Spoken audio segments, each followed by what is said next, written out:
వదిలిపెట్టాలి.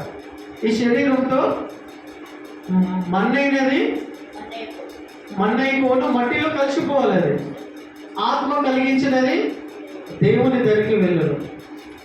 అది రక్షణ పొందుకుంటేనే దేవుని దగ్గరికి వెళ్ళను. రక్షణ పొందుకోకపోతే ఏమోను. హల్లెలూయా. ప్రియమైన దేవుని సంగమా, మీ సెల్ ఫోన్లు దయచేసి సైలెంట్లో పెట్టుకోండి. నేను రేపటి నుంచి బోర్డు రాసి పెడతా. అక్కడనే వర్షిప్ చేయడానికి, ప్రభువుని ఆరాధించడానికి వచ్చినప్పుడు మీ సెల్ ఫోన్లు దయచేసి సైలెంట్లో పెట్టుకోండి.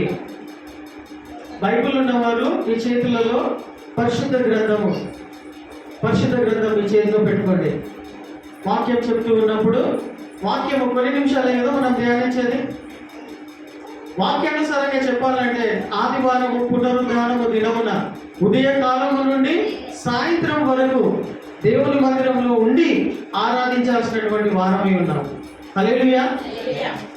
ప్రొద్దుగల 5 గంటల 4 గంటల ఇంకా చీకటిగా ఉండగానే దేవుని మందిరానికి వెళ్ళి పరిగెత్తుకుంటూ వెళ్ళి సాయంత్రం అయ్యేంత వరకు పునరుద్ధానము దినమున అనగా సండే రోజున ఆయన మందిరంలో ఆ 12 గంటలు 10 గంటలు గడపాల్సినటువంటి వారమై ఉన్నాం. హల్లెలూయా. హల్లెలూయా. మనం ఎన్ని గంటలు గడుపుతున్నాం? మన చర్చ్ టైమింగ్స్ ఏది? 10 గంటల నుండి 1 గంటల వరకు. ఎన్ని గంటలమ్మా? లెక్క పెట్టాలి. ఏంటి? 3 అవర్స్ లో వాక్యం ఎంతసేపు ధ్యానిస్తాం? 45 మినిట్స్. ఆ 45 మినిట్స్ లో వాక్యం ఎంతసేపు వింటాము? సెల్ ఫోన్ ఎంతసేపు చూస్తాం?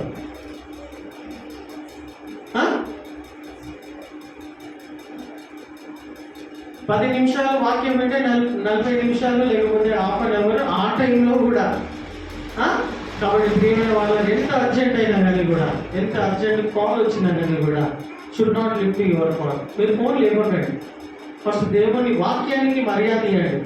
దేవుని వాక్యము బయలుదేరి వెళుతూ ఉంటుండగా వాక్యమే దేవుడు కాబట్టి దాన్ని మర్యాదించండి. దేవుడు మిమ్మల్ని కనపరుస్తాడు. బయట నుండి వచ్చే కాల్స్ సంగతి ఆయన చూసుకుంటాడు. హల్లెలూయా.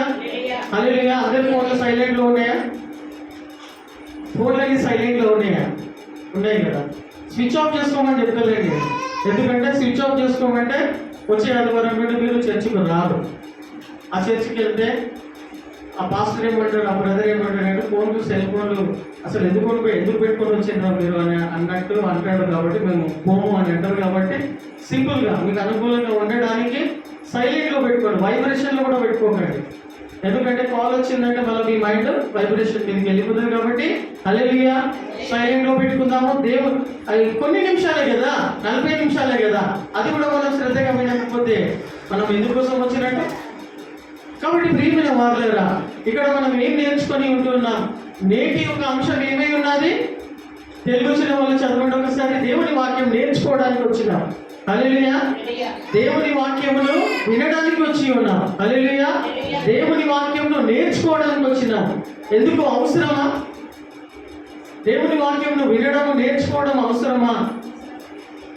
అవసరమని వచ్చినాం. నీలో ఉన్నటువంటి దేవుని దీపము, దేవుని ఆత్మకు ఆహారము, సరైన ఆహారము, నువ్వు సంతోషంగా, సమాధానంగా, ఆరోగ్యంగా లోపటి నుండి నీ ఆత్మకు సరైనటువంటి ఆహారం నీకు కావాలి అని అంటే దేవుడు ఒక పద్ధతి పెట్టిండు, ఒక సిస్టమ్ పెట్టిండు, ఒక పద్ధతి పెట్టిండు. సంఘం అనేది ఇచ్చి ఉన్నాడు. కాబట్టి దేవుని వాక్యమును శ్రద్ధగా వినడము, దేవుని వాక్యమును కైకొనడము, దేవుని వాక్యమును నీ హృదయంలో చేర్చుకోవడం అనేది చాలా ప్రాముఖ్యం. కాబట్టి ఏ సమయంలో ఏ పని చేయాలో ఆ పని చేయడానికి నేర్చుకోవాలి. హల్లెలూయా. అది దేవుని బిడ్డల యొక్క ఉత్తమమైనటువంటి లక్షణం. హల్లెలూయా. ఏ సమయంలో స్తుతి ఆరాధన టైంలో స్తుతి ఆరాధన చేయాలి.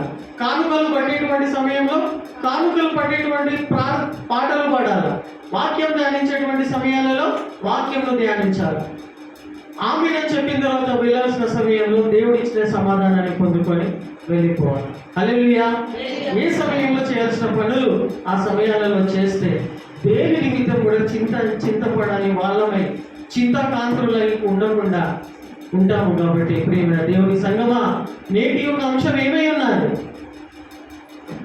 చదవండి.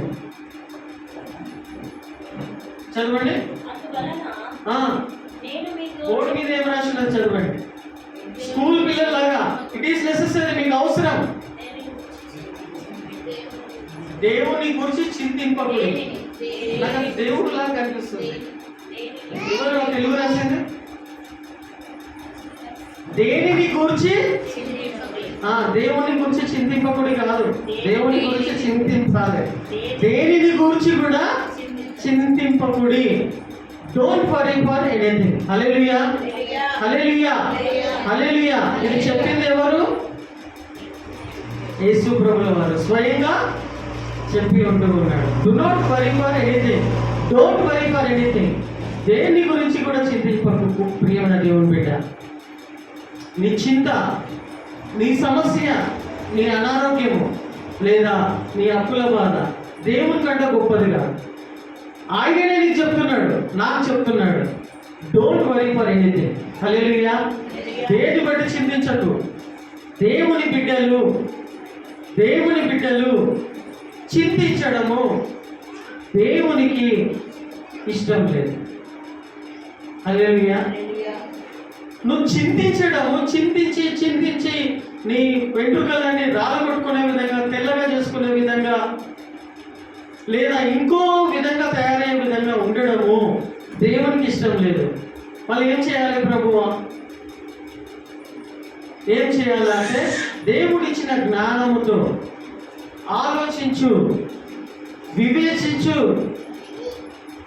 నీకు ఇచ్చిన జ్ఞానంతో ఏమో చేయగలుగుతావో అది చెయ్యి. హల్లెలూయా. మిగతాదంతా నేను చూసుకుంటా. హల్లెలూయా. ఆ మాటకు అర్థం ఏమైనా దేని గురించి కూడా నువ్వు చింతించకు అని అంటే, నీ ఎదుట ఎంతో పెద్ద సమస్య వచ్చి నిలబడి ఉన్నా, ఎంత అనారోగ్యమైన పరిస్థితి ఉన్నా, అప్పుల బాధలో మునిగిపోయి ఉన్నా, అర్థం కాని పరిస్థితుల్లో నువ్వు ఉంటూ ఉన్నా, what ever it may be, అది ఏమై ఉన్నప్పటికీ కూడా ఆలోచన చేయ దాన్ని బట్టి కానీ ఆ ఆలోచనను చింతగా మార్చుకోకండి. నీ చింత యావత్తు, హల్లెలూయా, నీ చింత యావత్తు నా మీద వేయండి, నాకు ఇచ్చేయండి. నీ చింత యావత్తు నాకు ఇచ్చేయండి బిడ్డ. నువ్వు చింతిస్తూ ఏడుస్తూ బాధపడుతూ ఉంటే నేను చూడలేను బిడ్డ అంటున్నాడు. హల్లెలూయా, హల్లెలూయా. నువ్వు చింతించకు, నేను దేవుడను, సృష్టికర్తను, నీ దేహంలో అవయవాలను తయారు చేసిన దేవుడను, నేను నీకు జన్మనిచ్చినటువంటి దేవుడను నేను. హల్లెలూయా. ప్రియమైన దేవుని బిడ్డ, ఒకటి ఆలోచన చేయి. నువ్వు ఎందుకు ఈ భూమి మీద వచ్చినావు అనేది ఎవరు నిన్ను, ఫస్ట్ ఆఫ్ ఆల్ ఎవరు నిన్ను ఈ భూమి మీదకి పంపించి ఉన్నారు? హల్లెలూయా, హల్లెలూయా. అర్థం చేసుకోండి. కొంచెం మిమ్మల్ని మీరు, మీ మనస్సును, హృదయాన్ని స్లో డౌన్ చేసుకోండి. హల్లెలూయా. కొంచెం నిదానించండి. మీ ఆలోచన విధానాలను కొంచెం నిదానించి దేవుడు చెప్పిన మాటలను రైతు ఆలోచించడం ప్రయత్నం చేయండి. మిమ్మల్ని భూమి మీదకి ఎవరు పంపించినారు? దేవుడు. హల్లెలూయా, హల్లెలూయా. ఎందుకు పంపించాడు తెలియదు, కానీ దేవుడు అయితే పంపించాడు. నీ అంతలో నువ్వు ఊడిపడలేదు పైకి. Somebody has send you. ఎవరు ఒకరు నేను పంపించినారు, ఒక ఉద్దేశము నెరవేర్చబడడానికి. ఆయన ఉద్దేశం, మనలను తయారు చేసినటువంటి దేవుడు ఒక ఉద్దేశము చొప్పున ఒక్కొక్కరికి ప్రత్యేకమైనటువంటి పనినిచ్చి నడిపించి ఉంటూ ఉన్నాడు. హల్లెలూయా. ఈ కుటుంబంలో, ఈ దంపతులకు, ఈ వంశంలో, ఈ వరంగల్లో, ఈ ప్రాంతంలో, ఈ బస్తీలో నా బిడ్డ జన్మించాలి అని ఆయన నిన్ను